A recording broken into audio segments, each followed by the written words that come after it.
Venerable monk masters, good evening to you all. First of all, I would like to truly thank you all. Thank you all for coming here tonight to participate in this truly special event. Tonight's event is yet another grand gathering of the esteemed Fudan Buddhist Studies Forum. Our central theme is called The Material World in the Eyes of Buddhism. Each of us constantly interact with this tangible material world around us every single day. But do we truly understand what kind of world this material world is and how it came to be? Is the world that we experience and perceive around us truly the authentic and ultimate reality? Today, we are very honored and incredibly privileged to have welcomed the great master of Tibetan Buddhism, Khenpo Sodargye, to give us this teaching. Many people often have a rather mysterious impression of Tibetan Buddhism. They frequently feel that it is very distant from us. Through tonight's lecture, I believe that everyone will gain a more authentic and profound understanding of Tibetan Buddhism. Khenpo Sodargye is from Luhuo, Garze, Sichuan, China. Born in 1962, he studied at Garze Normal College. In 1985, Khenpo renounced lay life and became a monk at Laronggar Five Sciences Buddhist Academy in Sertar. He took His Holiness Jigme Phuntsok Rinpoche as his root guru. Later, he became a great Khenpo at the academy.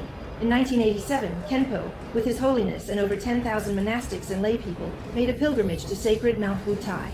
From then on, he guided the fourfold assembly of disciples in Han Chinese regions. Khenpo is proficient in both exoteric and esoteric teachings. For over 20 years, Khenpo has lectured daily and translated nightly without fail. Khenpo's extensive writings are truly astonishing. There are already well over 80 Dharma texts published, and this impressive number continues to steadily grow. Khenpo often instructs his disciples, saying that if one can benefit sentient beings, even if it is just one person, find a way to inspire a single good thought in them. Even if we were to serve him as his attendants for countless eons, it would be worthwhile. So today, the Khenpo before us has come to the Han region with a heart full of great compassion to truly spread the profound essence of the Dharma. Let us all respectfully invite Khenpo to give us this precious teaching.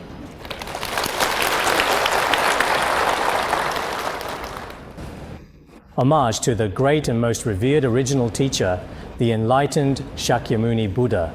Distinguished professors, teachers, and students present, good evening. Today, I am honored to come to Fudan and to engage in this exchange with everyone. As everyone knows, Fudan is the first higher education institution in China established independently by the Chinese people. It is also widely known for its incredibly rich and remarkably diverse cultural atmosphere, as well as its profound openness and cherished freedom. This time, at the kind invitation of the esteemed Institute of Religious Studies, the distinguished Chinese Classic Society, and the Venerable Zen Society, I am here today to discuss the profound topic of the material world in the eyes of Buddhism. For me, personally, my understanding and knowledge of Buddhism over the years are quite limited. I am also willing to learn, explore, and share with everyone. First of all, we should understand that when it comes to Buddhism, I believe everyone is already quite familiar with it. Buddhism teaches us to practice all virtuous deeds and eliminate all evil actions. To truly tame one's own mind, this, in essence, is the profound and true essence of Buddhism. From this principle, we can see that although there are many religions, philosophies, and schools of thought in the world, those that truly contribute to human civilization and society require a spirit of complete selfless dedication. This is the spirit of Buddhism. So today, what I hope to study and explore together with everyone here mainly concerns the spiritual essence of Buddhism. Buddhism, I would say, is based on wise faith that combines intellectual understanding with contemplative practice, not superstition. Buddhism is fundamentally about benefiting both oneself and all others, not just oneself. It is deeply engaged with the world and its realities, not world-weary or detached. Buddhism is boundless, not limited. These 4 points are actually not just my own views as a Buddhist. They were articulated by the very famous and highly influential modern politician, a distinguished historian, and a prolific writer, Mr. Liang Qichao, in his essay on the relationship between Buddhism and social governance. He introduced these ideas, so I think everyone present should first read this article. In this article, the first point he makes is that our Buddhist faith is in fact a faith grounded in right wisdom. It possesses sublime wisdom and unsurpassed great compassion. It is a faith that unites both wisdom and compassion. Of course, among those who believe in Buddhism, there may be elements of superstition. But this is not the fault of Buddhism. It should be considered an individual's shortcoming. So, the first point we need to understand is that the profound spirit of the Buddha, from the initial aspiration through the accumulation of immense merit, and finally to the attainment of the fruition of the two bodies, it is an extremely long and involved process. But such a profound process should be regarded as an enriching journey of wisdom and understanding. Therefore, everyone present here today should be absolutely clear about this significant point. The Buddhist faith should not be labeled as mere superstition. If you truly treat it as nothing more than superstition, then it makes absolutely no sense at all. Secondly, what is commonly referred to as Buddhism is not what some people describe it as nowadays, which is simply burning incense and worshipping the Buddha and nothing more, or simply performing a few basic rituals. In fact, the fundamental essence of Buddhism is to liberate all sentient beings throughout the boundless world. It is to uphold such a spirit with great compassion and bodhicitta. In fact, whether it is its charity and the virtuous actions it practices, they should far surpass the so-called compassion of other sects and religions. The compassion we truly speak of here is not only limited to human beings, it extends to all living beings. Every single sentient creature is regarded as our own cherished and beloved parents.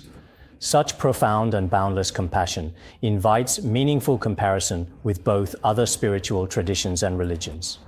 It can also be meaningfully compared with the noble and elevated thoughts discovered outside religion.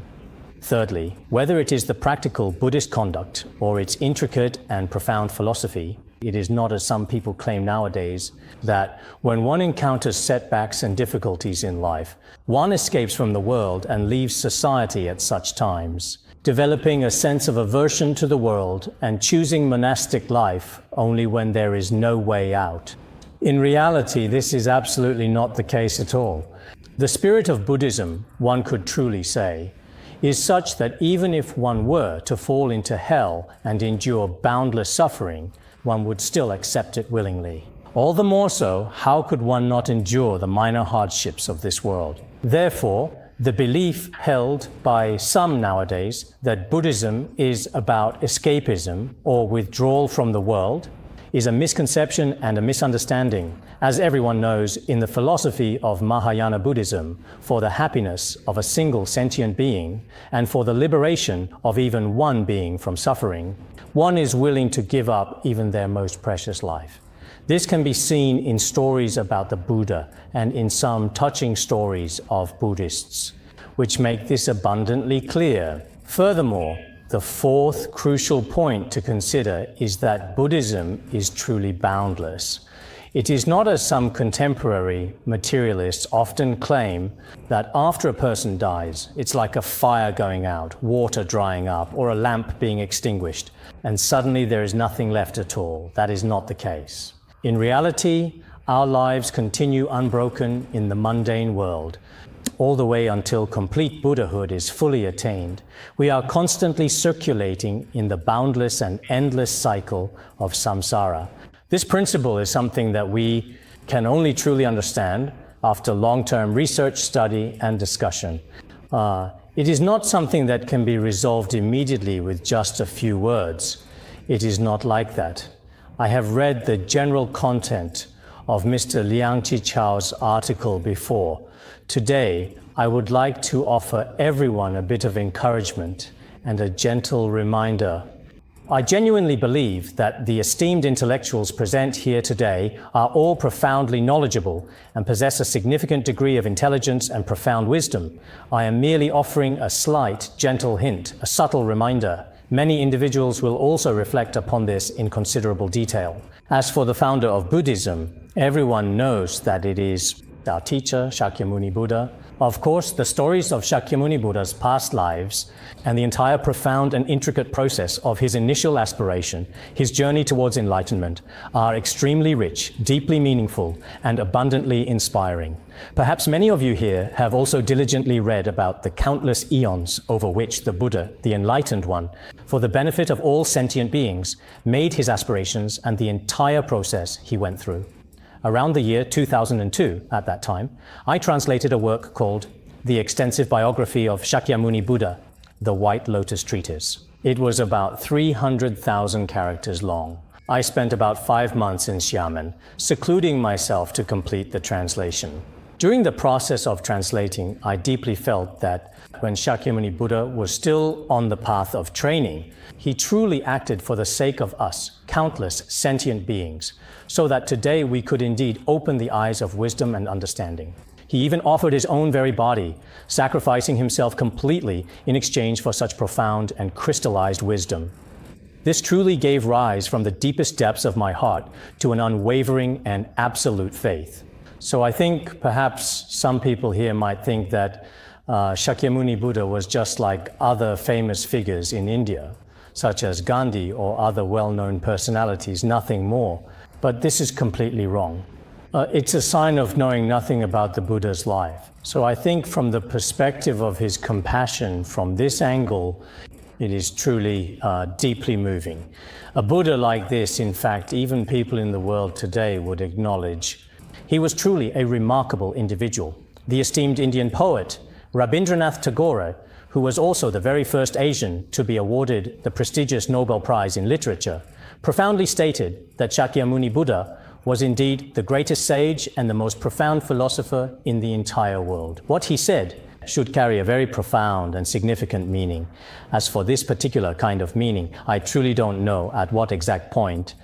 In the past, there was Mr. Xu Shoutang, a friend of Mr. Lu Xun. Mr. Xu Shoutang specifically wrote an essay called Impressions of My Late Friend Lu Xun. This Impressions essay already mentioned it. At that time, Mr. Lu Xun was studying and researching Buddhism teachings, especially around 1914. It was probably during the period when he had just returned from his studies in Japan, at a time when he was serving as an official within the Ministry of Education.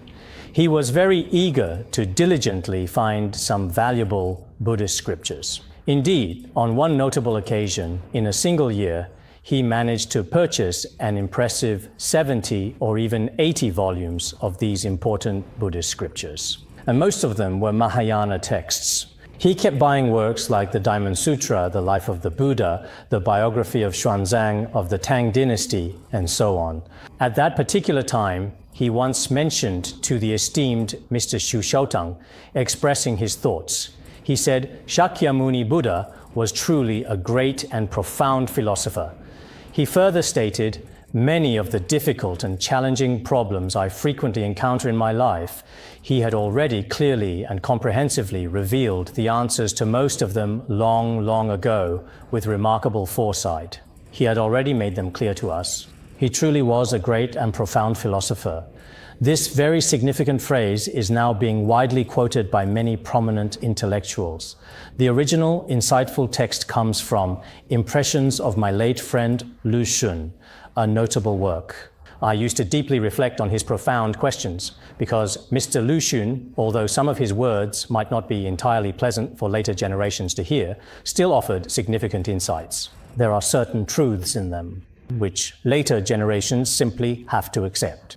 especially for people living in this era of rapid material development. Some of the truths he spoke, some of the criticisms he made at the time should be said to have far-reaching significance.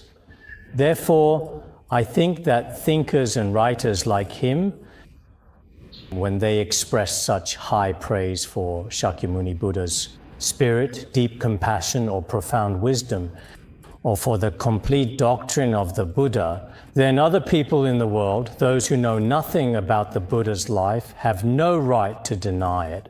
If you really don't want to acknowledge it, then do some serious research and investigation. If you haven't done any thorough research, haven't examined the evidence, and you arbitrarily refute or reject Buddhist teachings, I'm just truly afraid that in the end, as the renowned playwright William Shakespeare, he famously declared, "Never refute a truth you do not fully understand or comprehend. Otherwise, you will most certainly pay for it with your very own life, and that is a heavy price to bear." I truly think this statement is absolutely correct. Nowadays, there are some people in society who have no understanding of Buddhism at all, yet they start criticizing and denying it. In truth, Buddhist doctrine is said to be as profound as the ocean and as vast as the sky. With our ordinary way of discriminating and thinking, whether we are teachers or students in higher education institutions, it is probably quite impossible to easily refute its fundamental principles. There are so many diverse philosophers in the world, so many profound philosophers, brilliant scientists, and insightful theorists. They all unanimously and enthusiastically praise and extol the extraordinary virtues of the Buddha. Such widespread praise, even in our ordinary daily lives. The Buddha's virtues are incomparable to those of ordinary people today. Some people are unaware of this, but if they knew, they truly couldn't help but admire him. Some time ago, I was reading the Maharatnakutta Sutra. In the Maharatnakutta Sutra and the Inconceivable Secret Sutra have already been emphasized in detail. They have expounded on the Buddha's inconceivable physical virtues and inconceivable virtues of speech. There are also the inconceivable virtues of mind. In other words, the inconceivable virtues of wisdom. When these virtues are explained, one truly feels a great joy arise within. People in the world today really do not understand these principles. If you have studied Master Tsongkhapa's In Praise of Dependent Origination, you will find that though the reasoning of dependent origination and emptiness, he indirectly praises and proclaims the founder of dependent origination, our teacher Shakyamuni Buddha.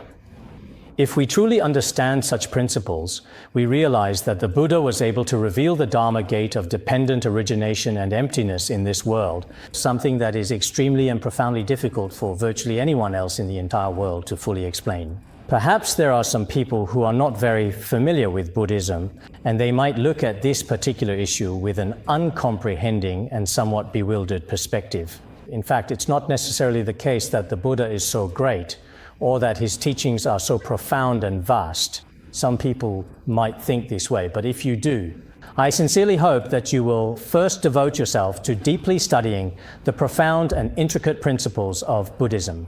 Perhaps during your diligent and thoughtful study, you will find yourself genuinely convinced and profoundly influenced by Buddhist philosophy.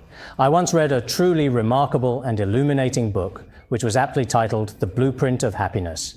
In it, which include a notable mention of Dr. Davis. At first, Dr. Davis, who was the son of a Christian priest residing in England, harbored a strong desire to find various effective ways to diminish the widespread prestige and influence of Buddhism.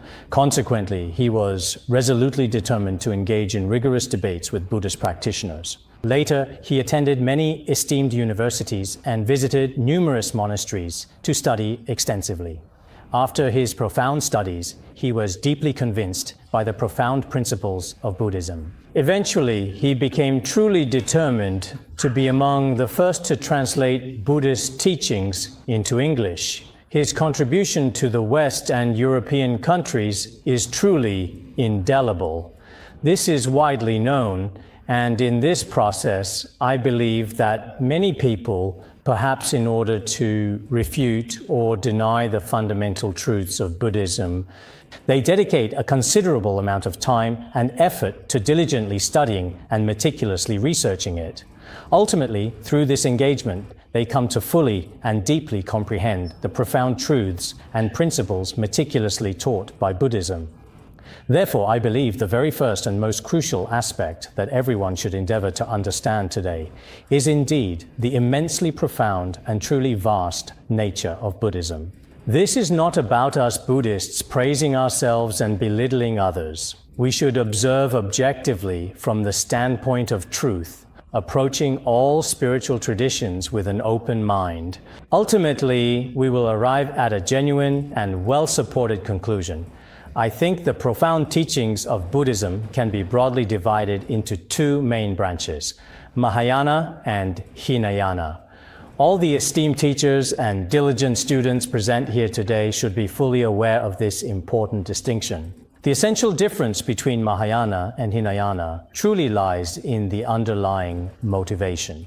If a person's so-called spiritual practice is entirely for their own personal happiness and ultimate liberation, then this specific approach is traditionally called the Hinayana path. Even if you study Vajrayana or Pure Land Buddhism, such practice would still fall under the Hinayana path, if the ultimate goal of your practice is to benefit all sentient beings as boundless as the sky, and to help them attain the state of perfect, complete enlightenment, and you study, contemplate, and practice for this purpose, then this is called Mahayana Buddhism. Nowadays, Buddhism has different traditions and lineages in various countries around the world. Everyone knows the true principles of Buddhism. They have been passed down continuously from more than 2,500 years ago to the present day. The 84,000 teachings spoken by the Buddha can be summarized as the first, second, and third turnings of the Dharma Wheel. In the first turning, the main teaching is the non-self of the individual. It also teaches that, in conventional terms, cause and effect exist and samsara exists. It expounds the Four Noble Truths. In the second turning of the Dharma Wheel, it teaches the Prajñāpāramitā teachings. Within the Prajñāpāramitā teachings, it is profoundly discerned that all phenomena are inherently empty in their fundamental nature. There are indeed two distinct kinds of emptiness. Temporarily, for sentient beings who still possess strong attachments and clinging, it is taught that all phenomena ultimately do not exist. This theory is called mere emptiness. This is provisional and sometimes referred to as the apparent ultimate truth. When it comes to the most profound and ultimate discernment of the true nature of reality, all phenomena are neither truly existent nor truly non-existent. Neither existence nor non-existence, neither the two extremes nor apart from them. This kind of discernment, which is free from the four extremes and the 8 elaborations, is called great emptiness or great freedom from elaborations. This is the ultimate meaning discerned in the second turning of the Dharma Wheel. This is something that can only be achieved through prolonged practice or through extensive study and reflection. Thus, certain individuals today, after only a very brief and superficial study of a few select Buddhist treatises or sacred scriptures, many individuals mistakenly believe that they already fully understand the profound Buddhist teachings and begin to talk about certain complex Buddhist theories completely out of their proper context. In fact, it is extremely important to study these profound teachings systematically and in a proper, well-structured sequence. Therefore, the significance of the second turning of the Wheel of Dharma is to teach the ultimate great emptiness of all phenomena. This ultimate great emptiness, I think, the most profound and significant theory should undoubtedly be said to be the Madhyamaka middle way philosophy. As for this Madhyamaka philosophy, it is quite likely that everyone present here today has also heard of it. After Shakyamuni Buddha entered parinirvana, Bodhisattva Nagarjuna began to compose the fundamental wisdom of the middle way. After the fundamental wisdom of the middle way was completed, its viewpoints were interpreted by different schools of thought. For example, there is the interpretation by the scholar Buddhapalita and also Paviveka, who explained its viewpoints as well. Then there is the esteemed Chandrakirti, a very significant figure. Buddhapalita wrote the Buddhapalita commentary to explain it.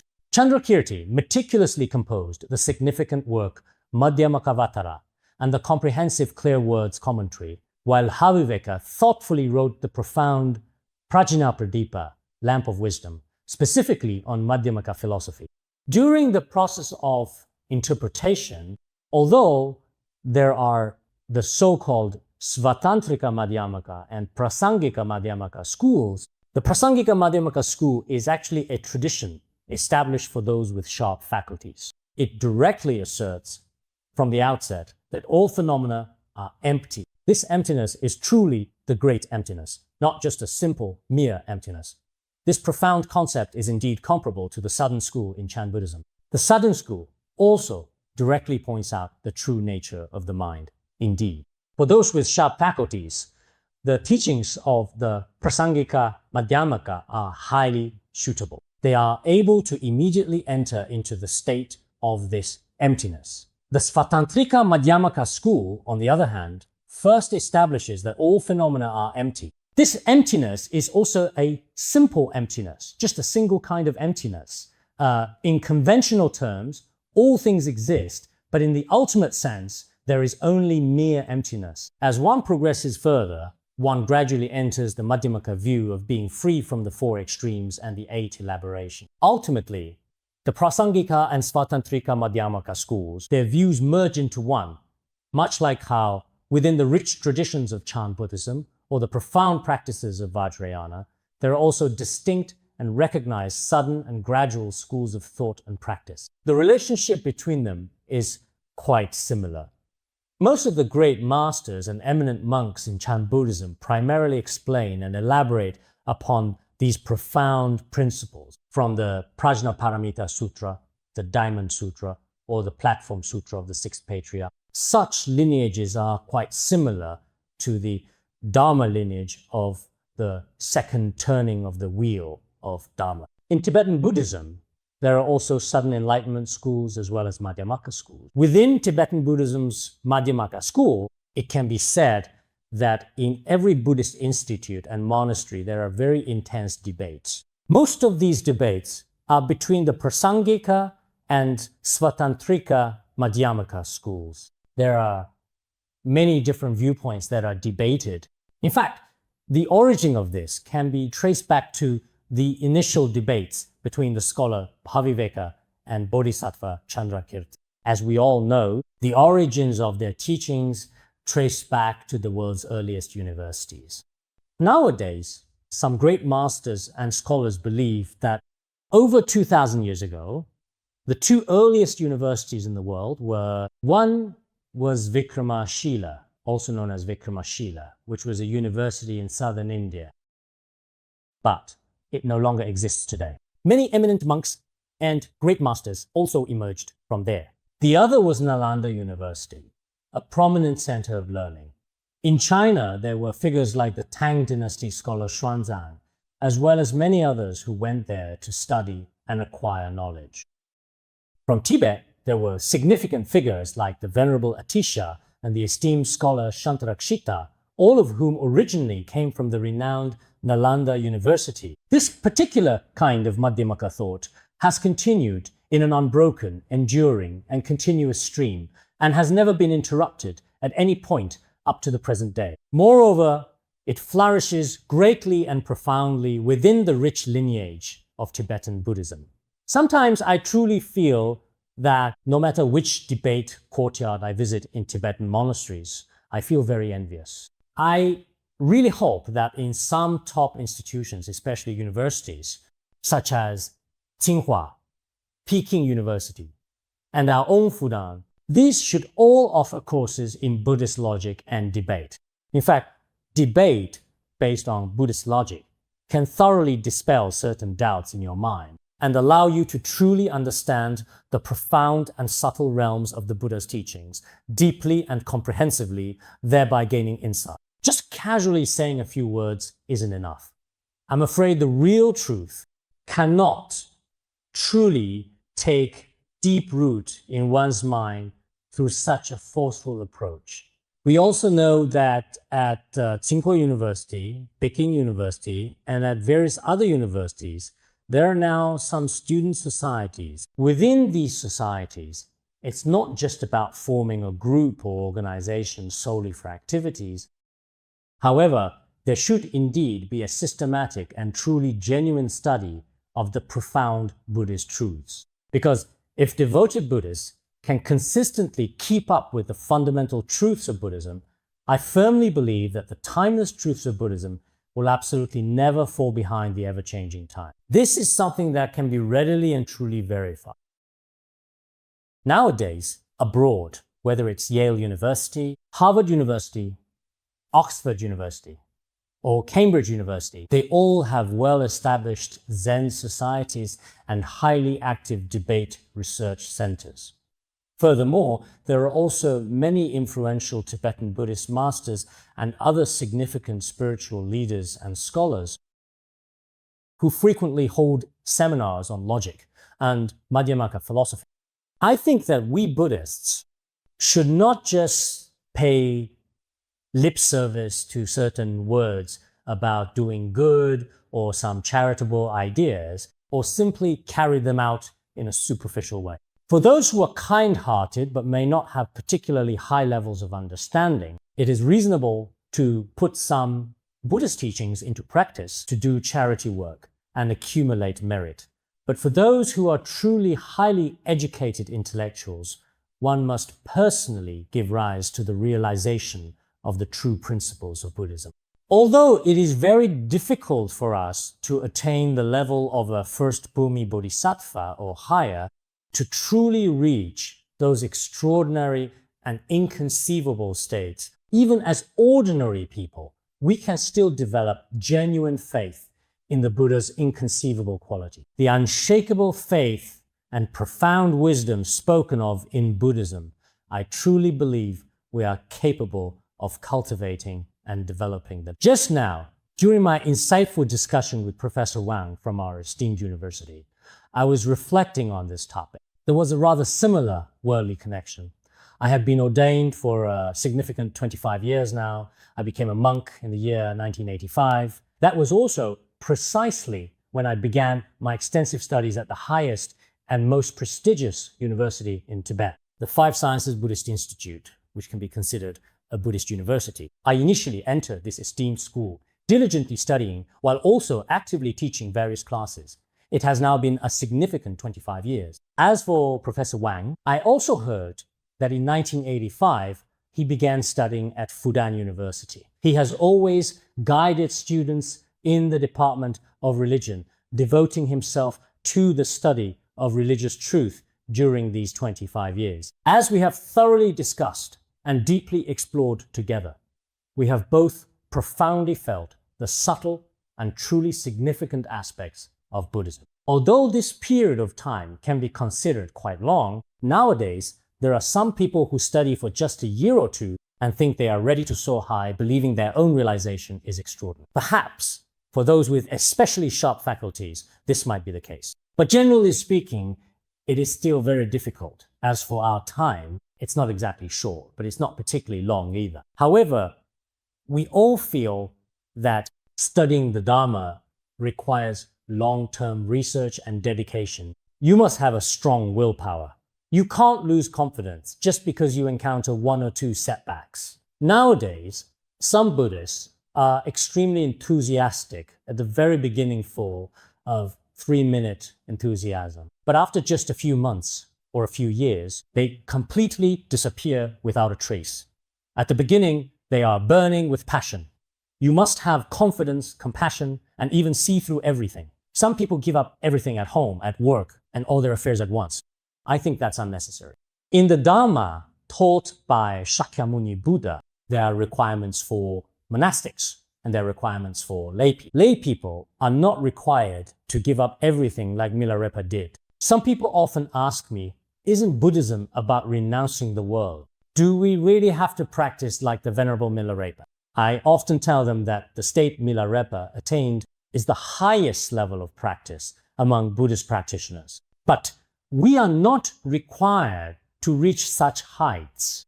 Most of us now live in cities. In the city, I truly believe we can both diligently study Buddhist philosophy and learn the profound Dharma.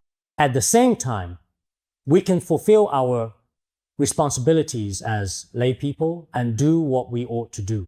In this way, life and spiritual practice are not in conflict. There have been many such people throughout Buddhist history. I've heard that Fudan University is also studying the Vimalakirti Sutra and the Upasaka Precept Sutra. In fact, these are truths that the Buddha taught specifically for lay people. They lived the lives of wealthy individuals while also practicing the Dharma. And in the end, they also attained realization. So nowadays, if we haven't truly and deeply understood the profound teachings of Buddhism, we often find that our practice doesn't align with Buddhist teachings, and we can't make progress in our cultivation. In the end, we gain nothing and end up in total failure. There is this kind of inherent risk. When we deeply study emptiness in Buddhism, we must truly understand this profound truth. The third turning of the Dharma Wheel by Shakyamuni Buddha mainly expounded upon the concept of Tathāgatagarbha, Buddha nature. The principle of Tathāgatagarbha was taught by the Buddha in the Lankavatara Sutra, as well as in the Awakening of Faith in the Mahayana by Bodhisattva Svaghosa. Some people say it was not written by Bodhisattva Svaghosa, but some sources do attribute it to him. This treatise does not exist in Tibetan Buddhism. In any case, I have read it, and it also discusses many truths about Tathāgatagarbha. The truths of Tathāgatagarbha do not conflict with the Buddha's second turning of the Dharma Wheel. In fact, they are not contradictory. To understand this, study the Ratnagotra Vibhaga treatise on the Buddha nature. In conventional terms, sentient being possesses Buddha nature. Some sutras state that all sentient beings possess the qualities of the Tathāgata, which is exactly the same principle. Therefore, I believe that the teachings of the Buddha's three turnings of the Dharma Wheel, in fact, for a sentient being to attain Buddhahood, this is also entirely possible. First, the initial turning of the Dharma Wheel refutes the attachment to inherent existence. The second turning of the Dharma Wheel refutes inherent existence and total emptiness. With the third turning is everything empty space. Or, in the externalist religions, there are the proponents of emptiness. Is there really no difference between this and the proponents of emptiness? Actually, that's not the case. The true nature of all phenomena, in fact, apart from our conceptual thoughts and expressions, there is also an inconceivable and subtle aspect. This point, for all of you present here, those who have previously practiced Vajrayana or Zen, when you look inward at your own mind, you will fully understand why the Buddha taught the three turnings of the Dharma Wheel. Why is that? When you examine your own mind, when you observe your mind, no matter whether you give rise to desire, anger, or joy, when you are not observing, these phenomena are very obvious, constantly arising and ceasing. But when you truly observe the original nature of your discriminating thoughts, in the end, just like waves merging into the ocean, everything becomes unified as one. But when everything merges into one, do you become like empty space where everything is empty and nothing exists at all? Not necessarily. When you observe your own mind, a state of clarity and inconceivable wonder will naturally arise. But if you try to describe it with words or judge it with thoughts, it becomes impossible. It's like a mute tasting a dumpling gunnable to express the experience, the highest state in Zen Buddhism. Patriarch Bodhidharma also said, sentient beings and enlightenment are like ice and water. In reality, ice and water are completely and fundamentally one and the same substance. But under certain specific and precise conditions, ice is a solid state and water is a liquid state. In fact, the essence of ice never departs from water, and the essence of water can merge with ice as well. In the same way, when we do not recognize this, and all things, all phenomena appear impure and chaotic on the outside, rising and falling in confusion, in reality, their true nature is always unmoving and unchanging. This ever-unchanging essence, this level of fundamental non-existence, that is why the Buddha emphasized the second turning of the Dharma Wheel, establishing that everything is emptiness. This is what the great Prajñāpāramitā Sutra is about, which was translated so extensively in ancient times. When you read it, everything is described as non-existent. But by the third turning of the Dharma Wheel in praise of the Dharma Dhatu, or the Tathāgatagarbha Sutra, this luminosity is mentioned. This luminosity is not the light we see from a lamp today, nor is it clearly visible and distinct. In words, we can call it luminosity, or great bliss. But in fact, what is called great bliss is not that your happiness is limitless or that you are overjoyed. It's not like that. So nowadays, some people interpret Buddhist terminology purely at the literal level. It's like an entrepreneur. There are many specialized terms in business. And if someone who doesn't truly understand the nuances of business only looks at the literal meaning, like taking the literal meaning of a computer or a car part, they might easily misunderstand. If you try to interpret it yourself, it's probably not going to make sense. In the same way, Buddhism needs to be explained by qualified professionals. If there isn't a dedicated specialist available to explain its intricate teachings, as it says in the Avatamsaka Sutra, without someone to expound the Dharma, even the wise cannot comprehend it. Even though some people may be very wise, if no one is there to guide you and you rely solely on your own discriminating thoughts and imagination, you may not fully understand the profound principles taught in Buddhism. That's why, nowadays, relying on and following a qualified teacher, especially such a teacher, someone who truly practices Buddhism and ideally has attained enlightenment or deep realization, and even if they haven't reached the highest realization, at the very least, they should be professionally knowledgeable and able to explain things properly. They should also have internalized Buddhist teachings to some extent in their own mind. When such a person guides you, and then you go on to read and study on your own, the results will be completely and entirely different. Otherwise, even if you are an intellectual, even if you consider yourself truly wise and knowledgeable, you still might not truly understand. Especially nowadays, many people consider themselves intellectuals, but in reality, whether they actually are intellectuals is hard to say. I once read a book called Public Intellectuals. In this book, it says that Eastern intellectuals and the Western definition of intellectuals are not the same. Western intellectuals often possess a strong and inherent sense of social responsibility, and they primarily rely on their intellectual and mental labor to diligently pursue their professional work and contribute to society. People like this are called intellectuals. But nowadays, so-called teachers or doctors or civil servants, even though they rely on mental labor to do their jobs, do they have a sense of mission and responsibility towards society as a whole, toward all of humanity? Do they? If not, then perhaps at that time, this book also refuted the precise definition of intellectuals in some specific Eastern countries. So, can these so-called intellectuals truly and genuinely accept the profound truths of Buddhism? This is also a significant question mark. So what I want to gently remind everyone here is, if you want to understand the principles of Buddhism, you must do so through long-term listening and learning from monks or teachers with professional Buddhist education. I think Buddhism today faces a particular challenge, and that is the aging of its practitioners. Many intellectuals and scholars don't have sufficient time to delve deeply into it.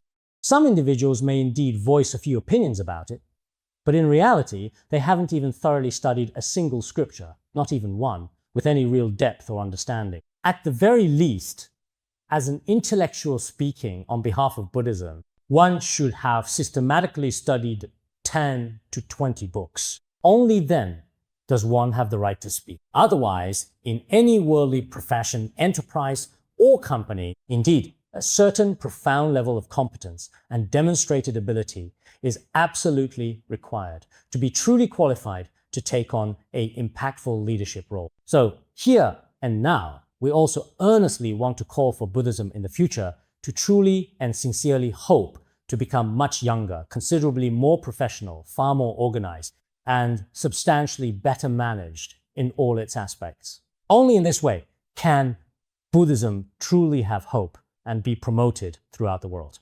I think the Sinology Society and the Zen Society, which you have established, have made significant contributions to Buddhism. But this cannot just be in name. It must possess real substance and considerable strength. First and foremost, one's own profound cultivation and inherent wisdom should truly surpass that of others. Others are Buddhists, and so am I, but I should understand a bit more of the truth than others do, so that I can persuade others. Otherwise, I truly think that every Buddhist just burns incense and worships Buddha solely for themselves, earnestly hoping for personal wealth and career promotion, or perhaps seeking their own individual liberation. Even when they go to the temple, they just keep bowing and bowing. Young people also go to worship Buddha. The other day, when I went to Longwa Temple, there were an especially large number of people worshiping Buddha. At that moment, a feeling naturally arose in my heart. Among so many Buddhists, how many are truly willing to understand Buddhist teachings? And how many truly follow what Mahayana Buddhism teaches, genuinely wishing to help all sentient beings? How many people are really seeking rebirth in the Pure Land for the sake of all beings? Just how many people like this are there, really?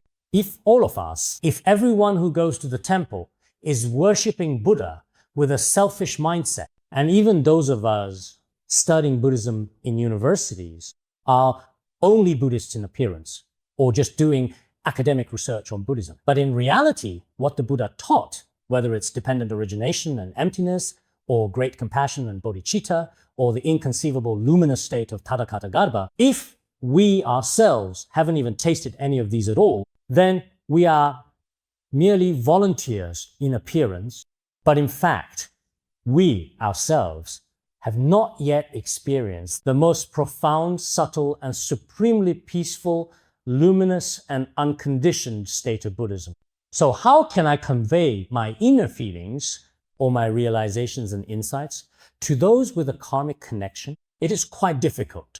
Therefore, whether it is the widespread propagation of its profound teachings or the diligent preservation of its ancient traditions, it cannot rely solely on monastics. If it depended only on monastics, especially in Chinese Buddhism, it would be extremely difficult. In a large city with tens of millions or even millions of people, monastics are as rare as phoenix feathers and unicorn horns extremely scarce. It is impossible that you expect these monastics to fully engage in worldly propagation. Some monastics, including those in temples, basically do not engage in study and contemplation. And without study and contemplation, true practice simply isn't possible. So right now, the most crucial thing is, among intellectuals and young people, we must cultivate some individuals who have firm understanding of Buddhism and strong sense of responsibility toward Buddhism. Such students, teachers, or others need to be nurtured. I profoundly believe that this is also exceptionally important for the widespread propagation of the Dharma. Furthermore, we genuinely need to carefully consider these fundamental truths of Buddhism. Some individuals may indeed wonder whether these profound truths can truly and thoroughly withstand the rigorous scrutiny of wisdom.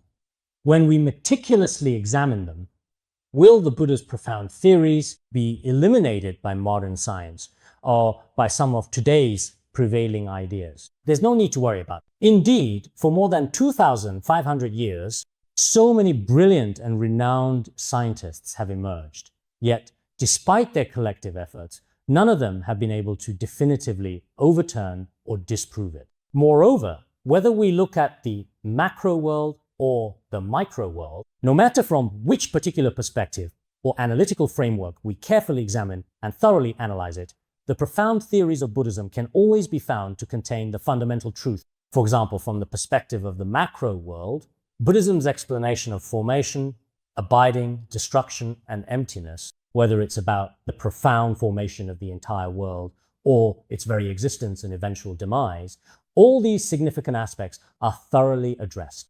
This comprehensively includes important texts like the Kalachakra Tantra and the Abhidharma Kosha, and the fundamental principles discussed within these ancient teachings can all be meticulously verified one by expert astronomers. I often think that sometimes what Buddhism discovered long ago, some extremely simple principle, scientists rack their brains over, and only after a long period of research are they able to deduce it. For example, in astronomy, within Tibetan Buddhism, there is a very simple calendrical calculation. This kind of calculation can be done by just 2 or 3 people using pen and paper. They start calculating on the blackboard, and with just a few calculations, they can work out the entire year's solar and lunar eclipses, and the whole astronomical calendar and almanac can be produced. In the end, they can determine how many solar eclipses will occur in that year and on which month and day each solar eclipse will happen, and even the exact duration in minutes. All of it can be stated clearly without the need for any modern astronomical instrument, which is truly remarkable. And it's not something that just appeared in recent years. Since long ago, the Kalachakra Tantra and this kind of calendrical calculation have been spread in Tibet. Such a simple method of calculation has long provided very clear and comprehensive analyses of the entire vast field of astronomy and geography. And also, from the perspective of the microscopic world, whether it's physics or quantum mechanics, when we observe from these areas of knowledge, things are also extremely subtle.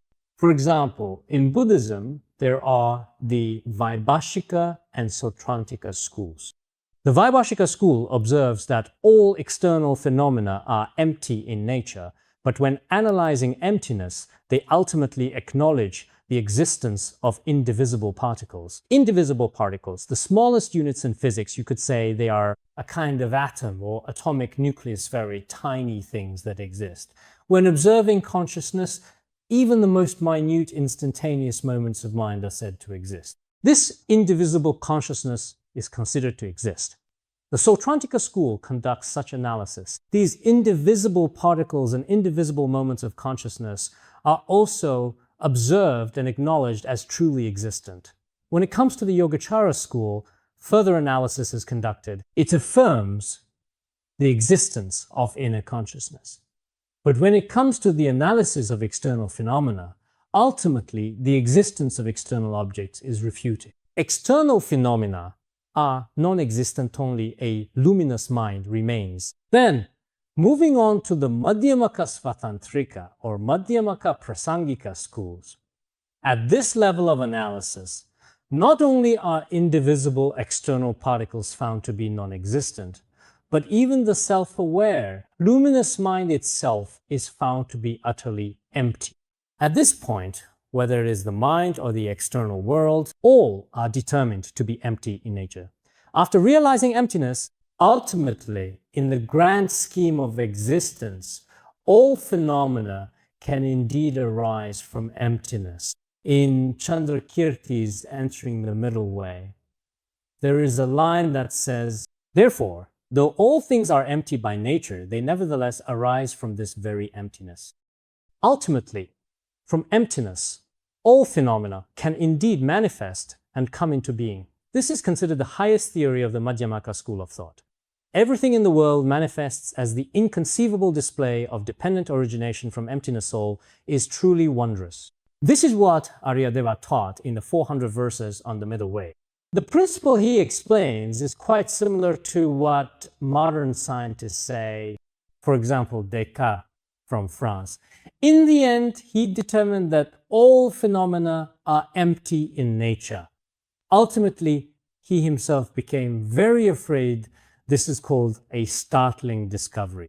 He believed that when observing all phenomena, in the end, everything is nothingness. When there is nothing at all, he thought all these phenomena simply do not exist. But in reality, they clearly and evidently do exist. He wondered, could it be that some demon is playing tricks?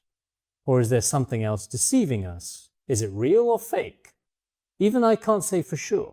In the end, he came to this kind of conclusion. So I think the conclusion he reached is very similar to what Buddhism says, that all phenomena are empty in nature.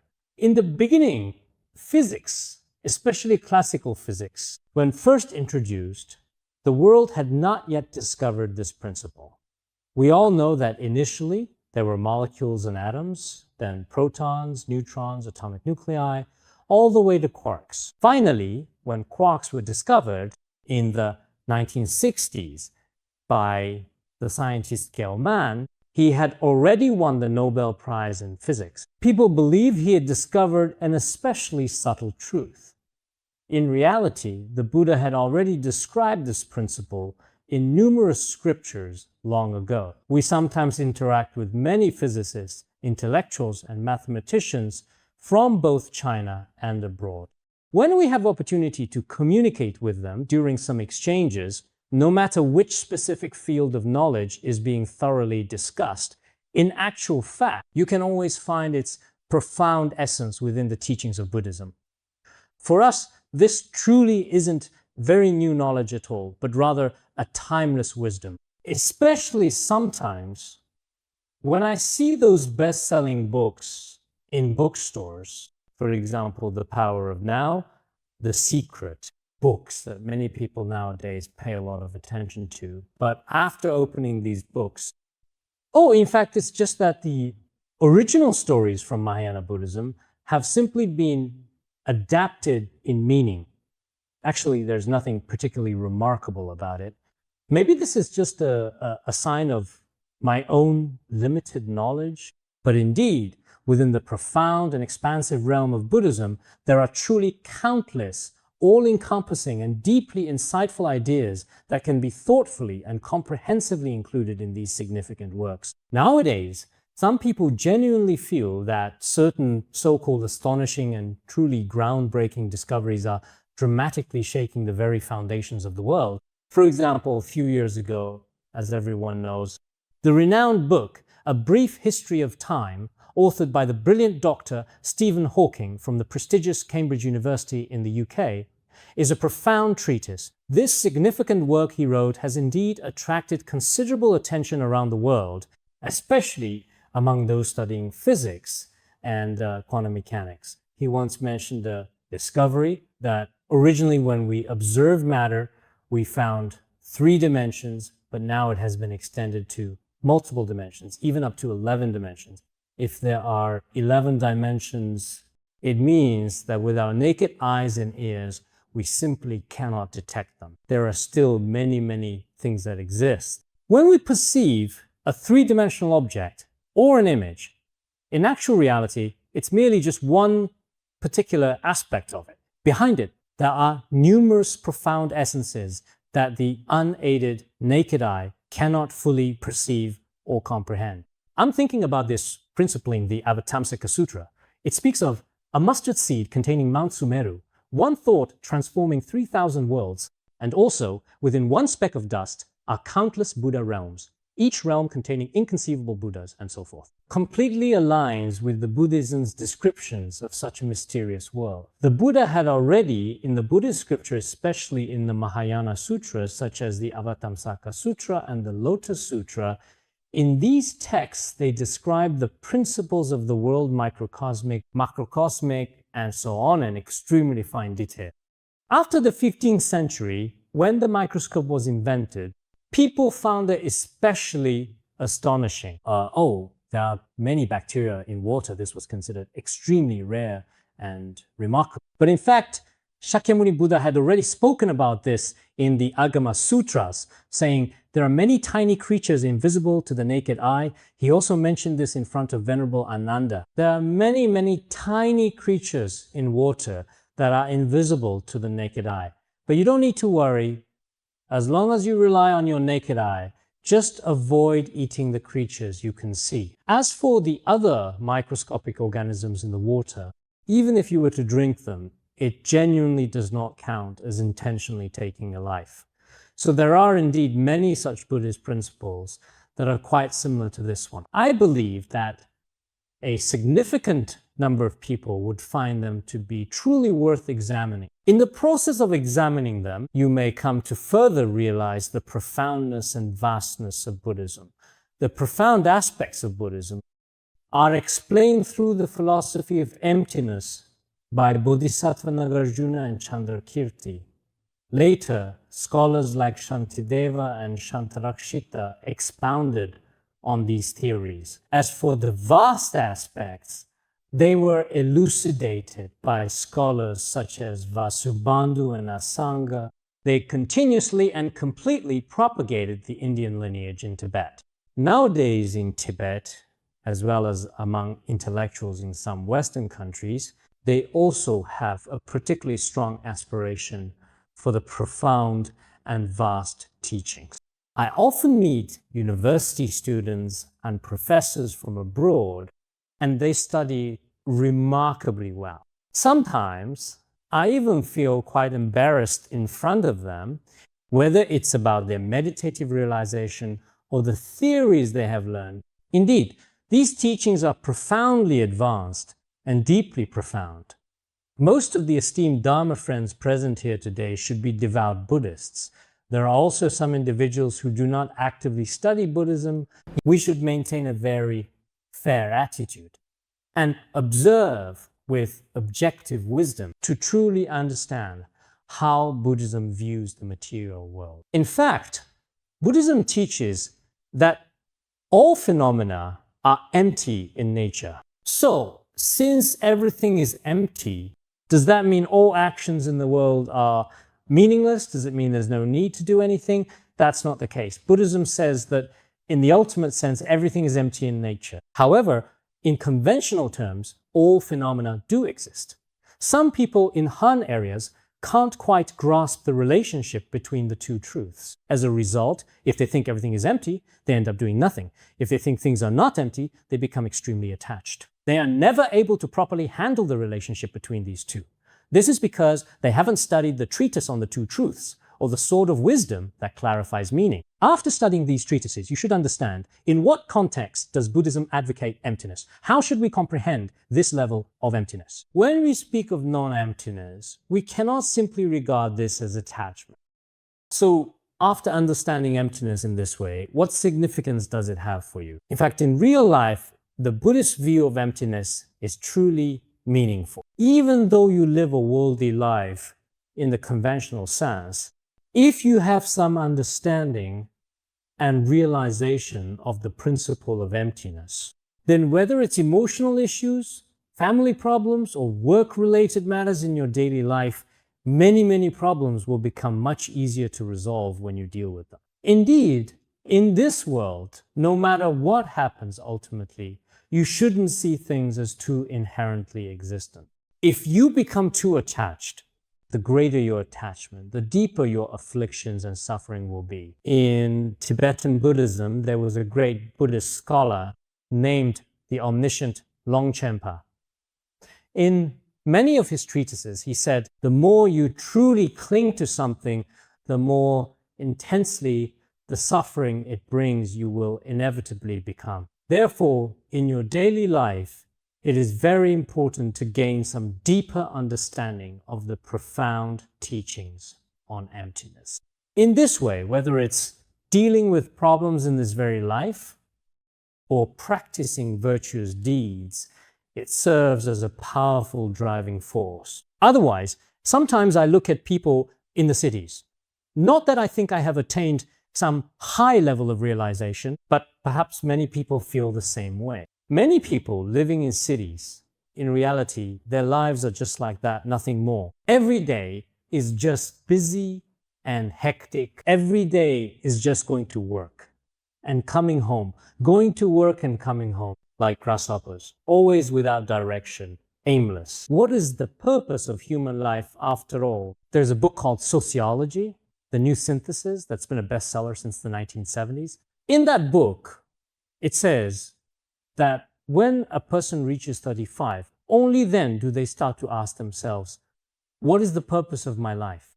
Nowadays, people in the world have also started to awaken somewhat in this regard. If someone doesn't understand past and future lives, if someone doesn't understand contributing to society, then every day is spent for themselves. Every day is a struggle for the self. There must be a great deal of pain in their heart. But does this kind of life actually have any meaning? Sometimes, using the truths of Buddhism or observing through the truths of other religions, people will also reflect. Otherwise, people remain endlessly greedy, always rushing forward aimlessly. I heard about a man in the UK whose luxurious villa is worth approximately 100 million RMB yet. It's just two elderly people living there. They are not happy at all, despite their immense wealth. They constantly have to keep creating and thinking, engaging in innovative thought processes and developing new ideas. In France, they have a village, which is basically a villa district designed for leisure and relaxation. To maintain this kind of community, it costs over 2 million RMB a year, over 2 million RMB. However, they themselves genuinely feel that this endeavor is incredibly meaningful and profoundly significant. When two elderly people in their 70s or 80s strive for such a life, from the perspective of an outsider, perhaps it doesn't necessarily have much meaning. But when people are caught up in this kind of life, they are very often completely unaware of it. Most of the time, our fundamental values are often wrapped up in many fabricated and complex meanings. Nowadays, people living in bustling cities often strive diligently for spacious houses and substantial financial assets, aiming for a secure future. For example, within the first or third ring roads, having a house there is considered especially desirable. Everyone is working hard for this goal. But if it were people from ancient times, they might not make the same choice. Their values might lie in quieter places out in nature. A simpler, more affordable lifestyle can bring you peace and happiness far beyond the former. So sometimes, when it comes to our values and outlook on life, it may be worth reflecting. In the process of reflection, I believe Buddhism's view of impermanence and some of its theories are very suitable.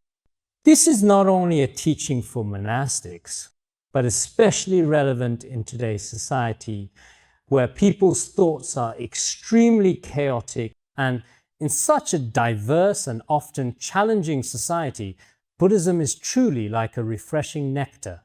Ultimately, what kind of profound truth should we diligently seek to genuinely and completely understand? Otherwise, throughout your entire life, you will blindly and aimlessly pursue things. Especially now, most people in cities equate money with success, believing that whoever is successful has money, and those without money are unsuccessful.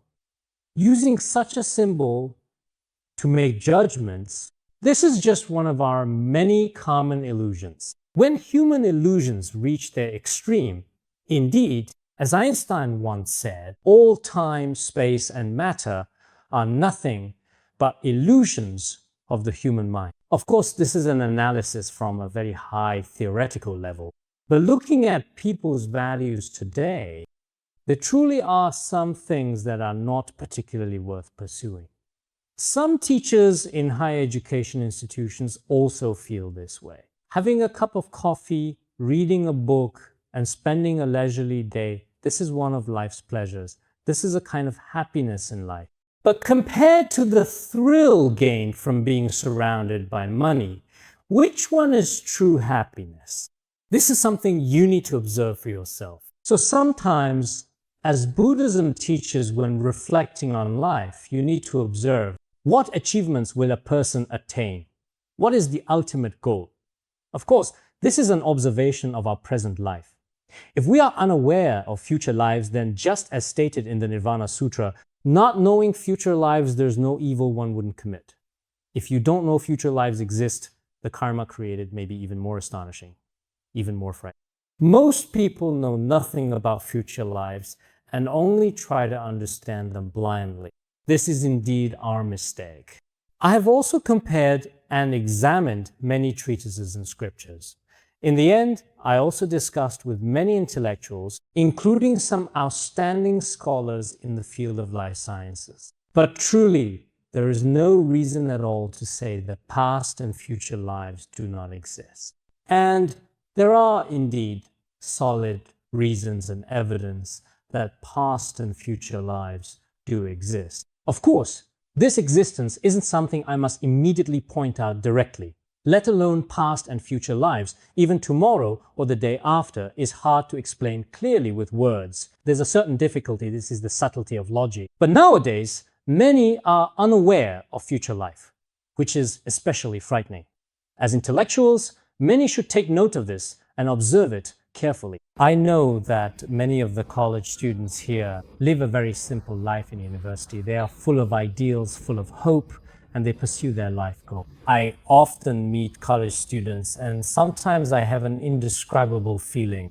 Their plans and goals for the future, many beautiful wishes are waiting to be fulfilled, always waiting. When they leave the campus, they believe they must ignite the light of wisdom, and the light of happiness, many lights, are waiting to be lit. But when you truly enter society, you'll find that the outside world isn't as wonderful as you imagine. You still have to adjust to many very complicated things and endure in a highly competitive society, endure and persevere. If you lack patience, true self-cultivation, and mental preparation in this process, I'm afraid you won't be able to withstand all kinds of external hardships, and you might even choose some unethical behaviors. There is that possibility.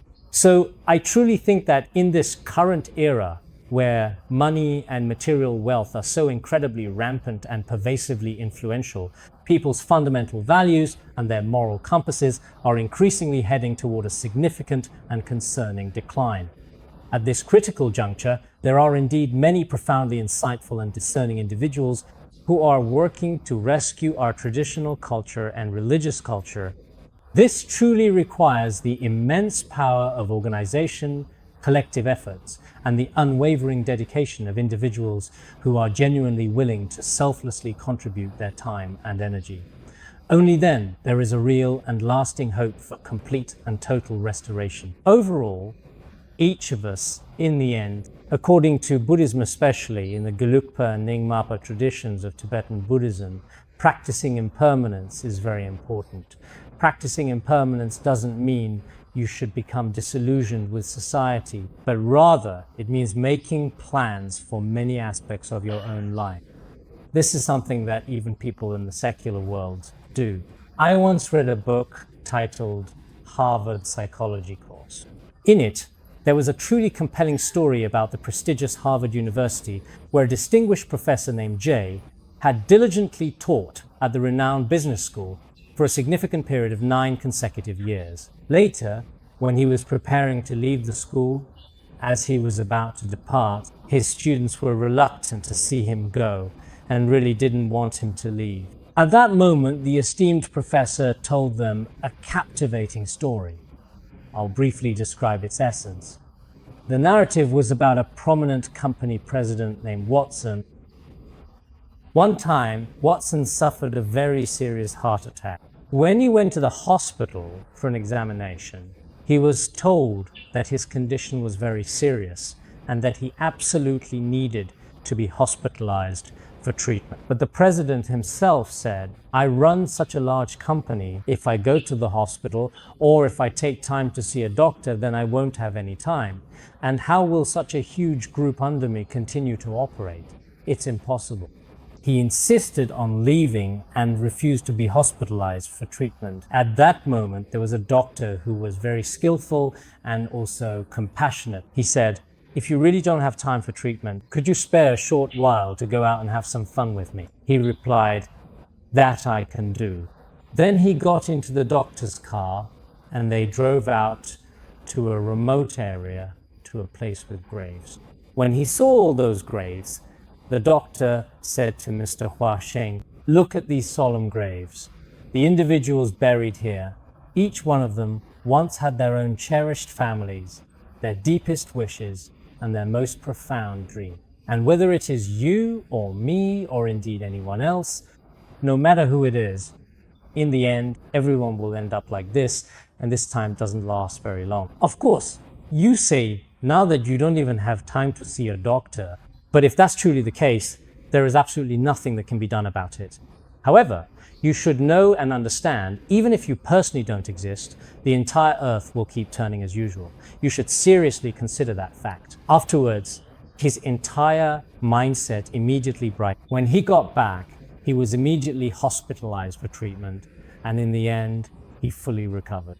After the professor told this story, all the students and teachers understood that all gatherings must eventually pass. Whether it's our families or any group, every single gathering without exception will ultimately have to face the undeniable reality of impermanence. Even our very own physical bodies, which we cherish and hold so dear, will in the end inevitably be left behind in this transient world. And ultimately, we will follow our karma into the next life. This is something everyone must face. It's just that nowadays, some materialists are unwilling to say this, nor do they want to think about it this way. This is simply a form of avoidance. Many of them think that we Buddhists are the ones avoiding reality, but I don't see it that way. Nowadays, many people, whether it's about the next life or their plans for the future, have a sense of avoidance. And this is especially unreasonable. If people truly have a next life, can you really afford to ignore something so incredibly important? This current lifetime is just a few short decades, a fleeting moment in the grand scheme of existence. For example, take someone who is 20 years old.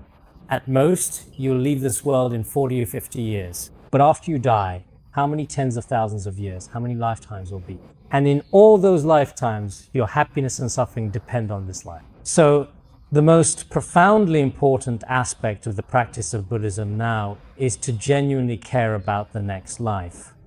For some individuals nowadays, this crucial point is especially overlooked and often forgotten. Indeed, this is truly the case for many people, including even some devout Buddhists. They treat Buddhism as a kind of remedy for happiness in this life. It just makes you a little happier in this lifetime. Aside from the sense of peace you get from worshipping the Buddha, your true matters of life and death, even across lifetimes, whether you are happy or suffering, all depend on the present. The good and bad deeds you do now follow your consciousness and never leave you. They will always be with you in samsara, bringing either suffering or liberation. Such a significant issue is something many people never even consider.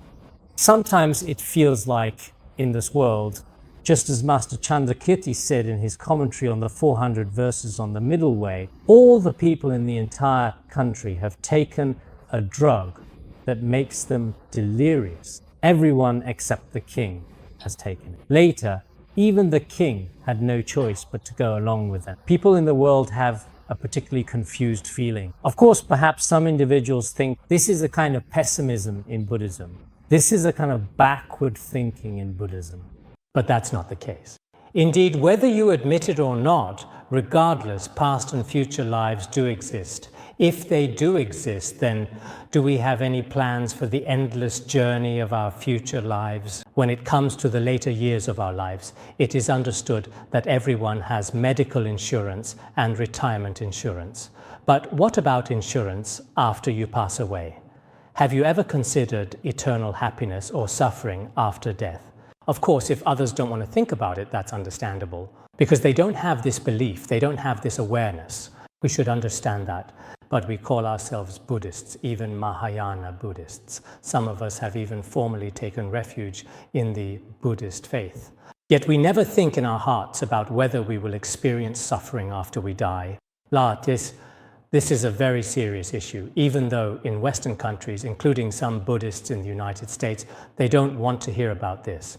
There are some Americans, when you talk to them about rebirth and hell in the next life, they say, "Don't talk about it, don't talk about it, I'm scared." They prefer to stay happy and don't want to hear these things. In reality, this is an ignorant attitude. If that's truly the case, then in this world we absolutely shouldn't talk about prisons or any kind of human suffering either. Actually, our faith, if we look deeper into our own understanding and truly examine its intricate layers, reveals that there is still a noticeable and significant gap. So I am thinking,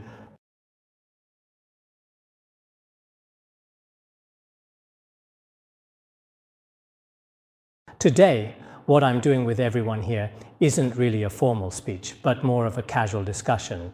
It's more like sharing my own personal thoughts and having a relaxed, engaging chat with all of you. Finally, I still want to share a particularly insightful and profound passage.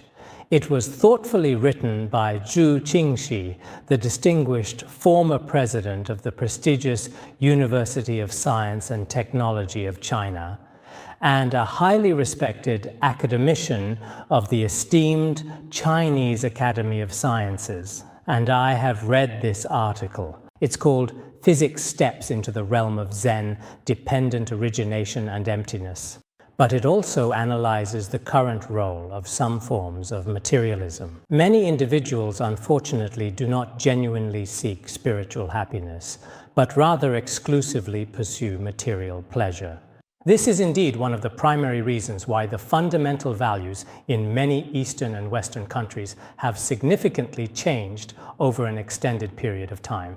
So, it is certainly worth everyone taking a thorough look at this.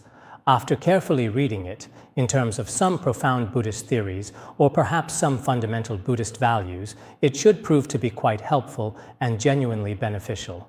In short, I remember very clearly that he ended with a very memorable final sentence. Although there are some people who do not believe in Buddhism and reportedly do not accept it, in fact, I genuinely and profoundly like this particular and insightful sentence of his. He said that when scientists painstakingly climb to the mountaintop, Buddhist masters have already been waiting there for a long time. I hope everyone will deeply reflect on this principle. This significant statement was not uttered by a monastic, but rather by a layperson. It even is the profound words of a distinguished academician who has significantly contributed to the advancement of science. I sincerely hope that whether you are university students or other esteemed intellectuals, why did he say this? Scientists work diligently and tirelessly to invent and create groundbreaking innovations and solutions. But why have these venerable Buddhist masters already been patiently waiting on such lofty peaks for a considerably long period of time? How should we truly understand the full meaning of this? In short, the fundamental principles and concepts I have discussed and elaborated upon today are neither exceptionally profound nor particularly broad in their scope. The profound and ancient teachings of Buddhism are as immeasurably vast and expansive as a boundless ocean, shrouded in a mysterious mist, making them truly unfathomable and infinitely boundless in their depth and scope. What I have mentioned here is not even a mere drop in the vast ocean. If you are truly interested and feel confident, then I encourage you to explore further. Everyone should diligently study together with great care and attentively listen and deeply contemplate earnestly and thoughtfully. Only then can we truly reach the profound and immensely vast state that is so eloquently described within the teachings of Buddhism and unveil the extraordinarily wondrous and mysterious veil of Buddhism. Finally, I would like to sincerely and truly thank each and every one of you. We are grateful to Khenpo Sodargye for the wonderful and inspiring teaching. Professor Wang Lei Huang, Director of Religious Studies at Fudan University and President of the Fudan University Seiyuan Club Zen Society, will deliver a vote of thanks.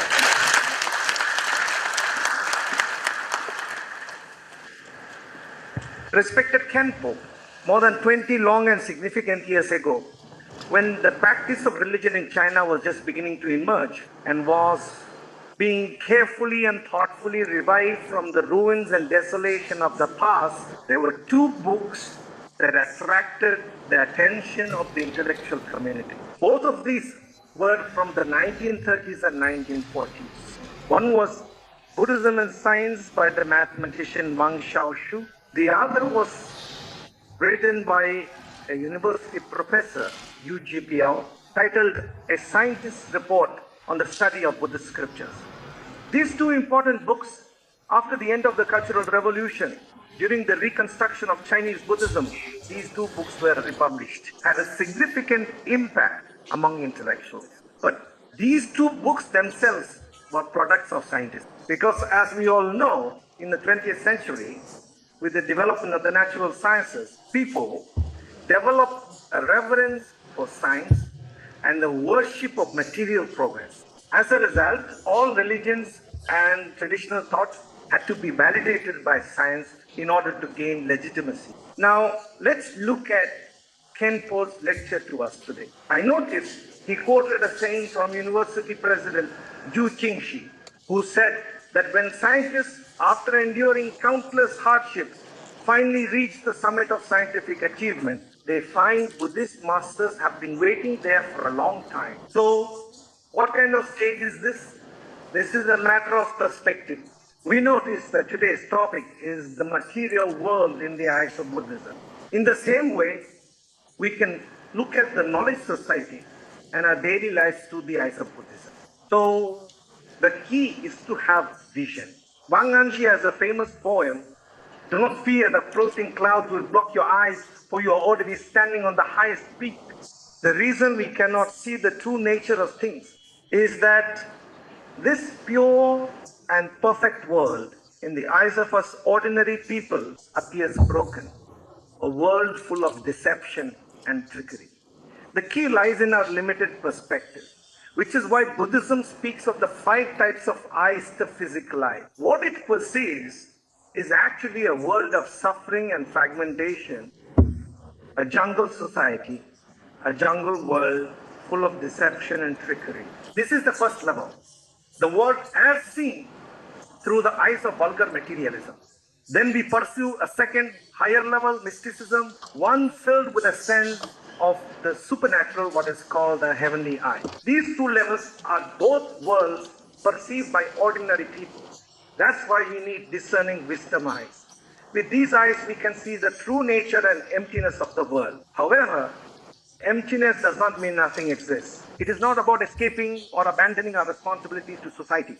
So we must rise to the dharma eye of the bodhisattva and ultimately to the highest, perfect, purest and thorough Buddha eye. So today, Khenpo is able to speak to us at such a profound level when all our worldly pursuits reach what we call their peak. In fact, the Buddha is already above, smiling down at everyone. So let us all strive together for the wisdom eye, the dharma eye and the Buddha eye. Coincidentally, the journal of our Zen society is called Buddhist Observation. Its English name is called Buddha eye.